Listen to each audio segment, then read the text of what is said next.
No, no, it's not need. Just be normal. Be normal, be normal. What? It's how people feel when they just had their nails done, just fucked up some nail shit.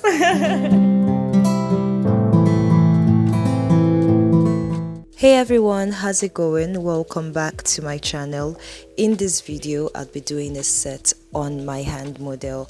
Now you guys, I did this set as a tutorial for my students, but I decided to film the entire process so I could share it with you guys. Before I begin to get into the details of this set, you guys, I'm going to be giving a shout out notification to the first 4 people who commented on my previous video. Alrighty you guys, I'm giving a shout out to Maddie Nails, Sunshine Nail Tips, Gloriana Nails, and Shade Beauty. Thank you guys so much for being the first 4 people to comment on my video. And then you guys, this is what I'm going to be doing. This is going to be, like a regular thing now in my coming videos. So thank you guys so much for the support. I love you guys so much, and let's get right into this video. Alrighty guys, so like I said earlier, this set was done on my hand model as a tutorial for my student. So one of the challenges that I did experience doing this set was the powder, and I'm sure you guys will be able to tell by now that I wasn't struggling, but it just made the set or the application of this set take longer than expected. So one of the things I would say, and I normally say to my students, is to not buy powders that are not branded. Although there's a lot of that here in Nigeria, they are just not the best. Usually they are not very good quality, and then as a beginner you just would not be able to walk around or get the best result when it comes to using these powders. So for my application, I tried to stick to doing 3 beads so that I could explain to you guys how I build my apex. But obviously, working with this powder did not make it easy at all. I ended up using more than 3 beads. I ended up doing a little more patchwork than I would normally do in my application, and hence I just felt like this video is not exactly detailed enough for a beginner.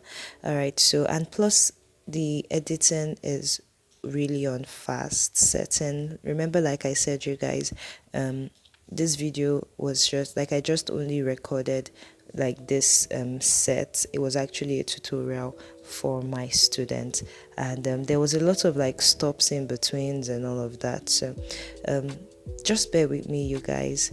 All right, so back to doing this set. I was about to place my next bead, and then look at that, there was just a whole splurry splodge of gooey sticky acrylic. Like, what was going on there? When I was working with this powder, it was really hard to get the perfect bead. I sort of, like I said, it took so long to finish the application of this yellow powder. But anyways, I strived through. Okay, you guys, I strived through. So this is me just finishing up on the cuticle area, and then I moved to the next nail so that I could do I could do like an ombre. Yes, so I do like an ombre on the thumb, and my student was sort of the one explaining to me what she wanted, or the design that she wanted. So she suggested that we did the thumb as an ombre instead. All right, so that was what I was doing. So tips for your ombre is to make sure to fade the product so that when we come to apply the nude powder, which is the other color that I'm going to be using, we would not be able to see the line from where our yellow starts. Okay, so we'll be seeing like a nice seamless blend. So you guys, after the whole yellow application, I changed my monomer. Obviously you do not want to be using the same yellow stained monomer because it's going to make our nude color change, and then we're just going to end up having a stained and messy set, and that's not what we want. So for the thumb, the aim actually was to build the nail a little bit flat, especially in the apex area, because I wanted to cap some glitters as well, which I figured would raise or would make the nail a bit bulky. So I tried as much as possible to make sure that the application that I had on the thumb was really flat, especially again bearing in mind that the length of the nail isn't so long, so we don't have the room to build a really high nail. So if you're going to be doing something like what I want to do, which is encapsulating your glitter above a color that you've already faded, as in my case, try to make sure that you build the nail flat enough for you to be able to cap with clear powder. So yeah, so I've moved on to doing the other nail, and then to hold my glitter, what I do is I apply some clear powder, just a thin layer of clear powder, and then I use my wet brush to pick up some glitter. Now don't do what I just did, you guys. Don't dip your brush in the monomer and then use it to pick up glitters.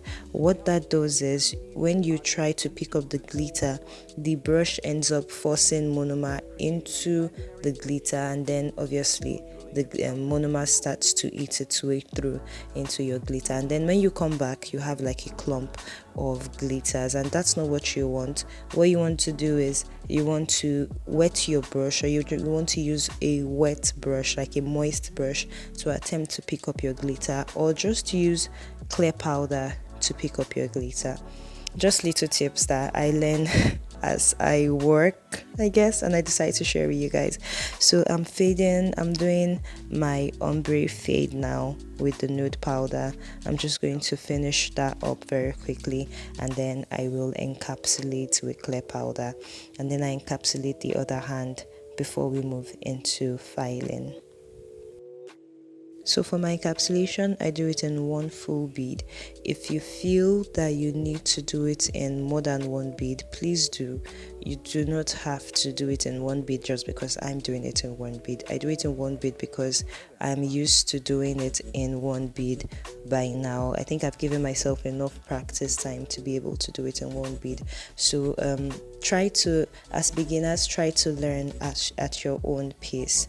All right, so you'd even see on this finger that I have to go back to add just a little bit, just a little bit towards the cuticle area as well.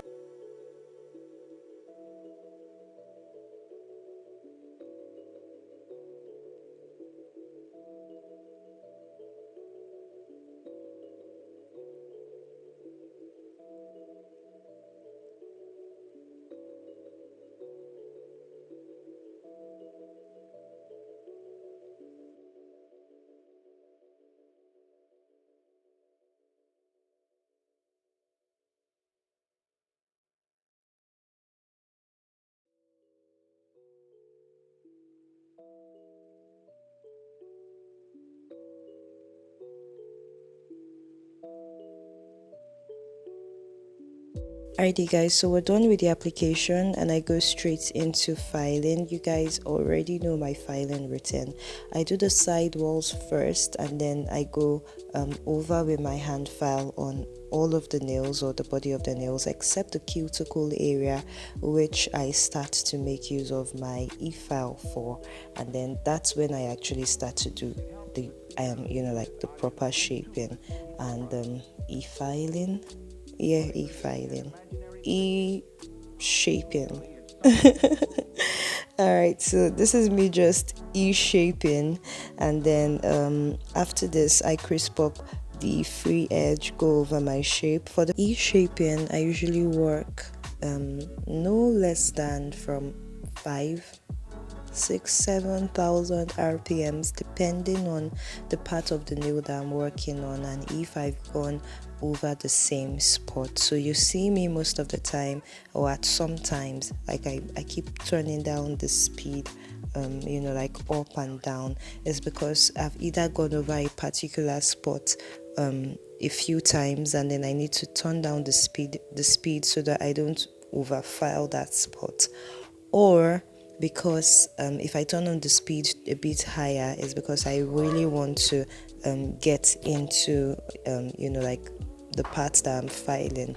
So I finished doing all of the e-shaping, and then I crisp up my shape, and then I usually have my client or my hand model wash their hands. In her case, I cleaned her hands up for her, but it's usually much easier when you have them wash their hands. And then that is it, you guys, for the filing. You guys, look at that, it's so pretty. So we move from after filing to applying the top coat.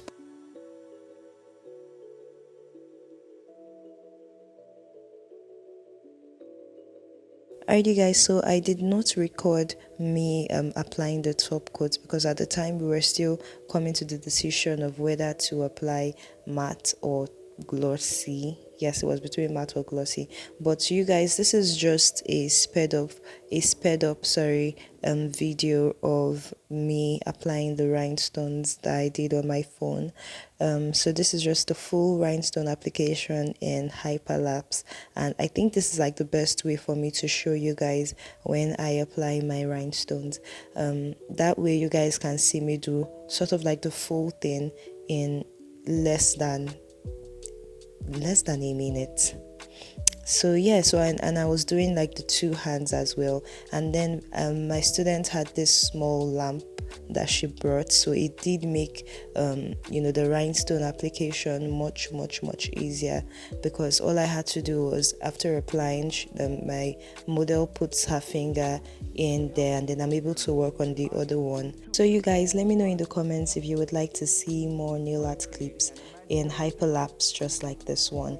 But there you have it, you guys. After I'm done with this, after I'm done with the stone placement, we later move the nails to the big lamp to cure for a full 1 minute, and that's it, you guys.